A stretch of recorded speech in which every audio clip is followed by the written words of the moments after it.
આજે હું તમારી સાથે શેર કરીશ ભાત બાફેલા જે વધ્યા હોય એમાંથી ઢોસાનું બેટર કઈ રીતે બનાવવું। તો મારી પાસે અત્યારે આ 2 બાઉલ બાફેલા ભાત છે। ત્યારે મેં અહીં 1 બાઉલ રવો લીધો છે। સૌપ્રથમ મિક્સર જારમાં લઈ એને હું દરદરો પીસી લઈશ। હવે આ રીતે થોડો દરદરો પીસાઈ જાય એટલે એમાં હું બાફેલા ભાત એડ કરીશ। જેટલા આપણી પાસે બાફેલા ભાત હોય એનો અડધો રવો અહીં લેવાનો છે। મારી પાસે 2 બાઉલ ભાત હતા બાફેલા એટલે મેં 1 બાઉલ રવો લીધો છે અને 1 બાઉલ દહીં લીધું છે। હવે આ બધાને મિક્સ કરી એને હું વ્યવસ્થિત પીસી લઈશ।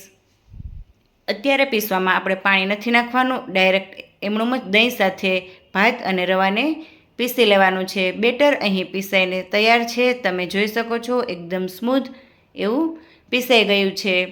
હવે ત્યારે હું એને એક બાઉલમાં ટ્રાન્સફર કરી લઈશ। અત્યારે આપણું બેટર થોડું ઠીક છે, એમાં હું થોડું પાણી એડ કરીશ અને એને નોર્મલ એવું ઢોસા બને એવું બનાવી લઈશ।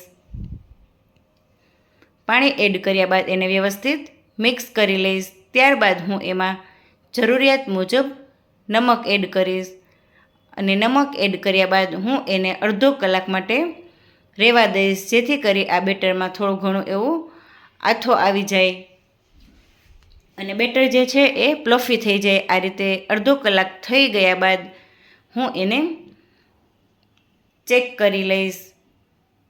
હવે ત્યારબાદ હું એમાં ચપટી 1 જેટલો સોડા એડ કરીશ। સોડા એડ કર્યા બાદ એને ફરી પાછું વ્યવસ્થિત મિક્સ કરી લઈશ। હવે આ રીતે મિક્સ કર્યા બાદ તમે જોઈ શકો છો બેટર જે છે એ બહુ ઘાટું પણ નથી અને બહુ પાતળું પણ નથી। આ રીતે ચમચાના તળિયા પર ચીપકી જાય અને આટલી પાતળી એવી ધાર થાય એવું બેટર આપણે રાખવાનું છે।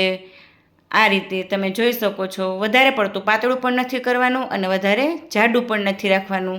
બેટર અહીં તૈયાર છે અને મારી ઢોસાની પેન પણ સરસ ગરમ થઈ ગઈ છે। ત્યારે આ રીતે થોડા પાણીના છાંટા નાખી ઉપર કપડાથી કોરું કરી ત્યારબાદ હું એના પર ઢોસો ઉતારી લઈશ।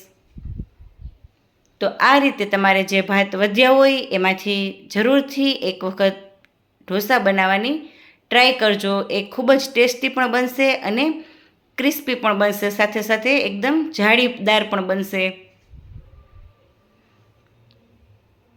જો તમને મારો આ ઢોસાનો રેસીપી વિડીયો ગમ્યો હોય તો મારી ચેનલને લાઇક, શેર અને નવા હોય તો સબસ્ક્રાઈબ કરવાનું ભૂલશો નહીં। સાથે બેલ આઇકન પણ જરૂરથી પ્રેસ કરજો। હવે ઉપરથી હું થોડું ઘી લગાડી દઈશ। છે ને દેખાય છે ને એકદમ સરસ જાડી ઢોસામાં। તમે અહીં ઘીની જગ્યા પર બટર અથવા તો તેલ પણ લઈ શકો છો। ઢોસાને અહીં આપણે એની પેનને બધી બાજુ થોડી થોડી વારે ચેન્જ કરતું રહેવાનું છે, જેથી કરીને નીચેથી આપણો જે ઢોસો છે એ એકદમ સરસ બધી બાજુથી શેકાઈ જાય અને એકદમ ક્રિસ્પી પણ બને। આ રીતે હું બધી સાઈડ એને થોડી થોડી વારે સાઈડ ચેન્જ કરતી રહીશ। તમે જોઈ શકો છો ઢોસાની જે ફરતી બાજુની કોર્નર છે એ ઉપસી જવા લાગી છે, એનો મતલબ એવો કે પેપર ઢોસો જે છે એ એકદમ ક્રિસ્પી બનીને તૈયાર છે। છે ને બાકી એકદમ સરસ ક્રિસ્પી અને સાથે સાથે જાળીદાર અને કલરથી પણ એકદમ સરસ એવો બન્યો છે। તો અહીં આ છે આપણો વધ્યા હોય જે ભાત એમાંથી બનેલો ઢોસો સાથે સાંભાર અને ચટણી।